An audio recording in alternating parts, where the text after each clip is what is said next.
If decoherence is real, how can an echo make a disappearing quantum signal come back? In the energy filament theory, most everyday dephasing is slow drift in the energy sea. So an echo pulse flips the internal bookkeeping and makes that drift cancel itself instead of piling up. The common intuition says, once the off-diagonal terms fade, you're done, the movie is over.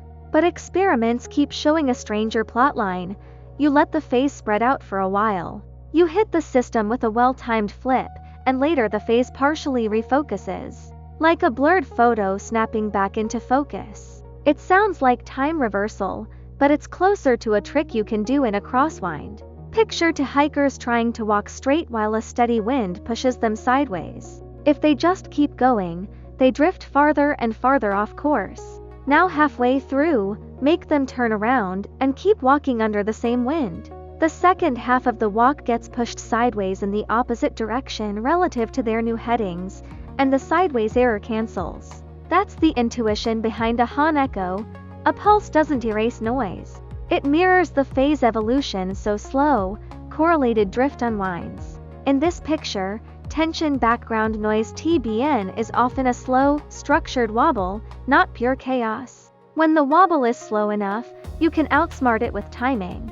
Dynamic decoupling is just stacking that idea, not one flip, but a sequence. Like repeatedly recentering a compass before the drift grows teeth. But echo is not resurrection magic.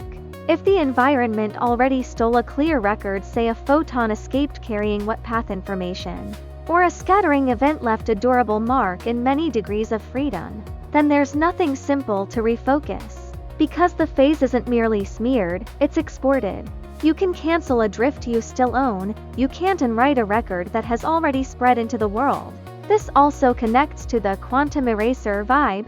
Fringes don't depend on human awareness. They depend on whether distinguishing information is accessible. If the record exists but is later erased, scrambled, or made unreadable in a conditional way, interference can reappear in the corresponding subsets. The system didn't become classical, it became filmed.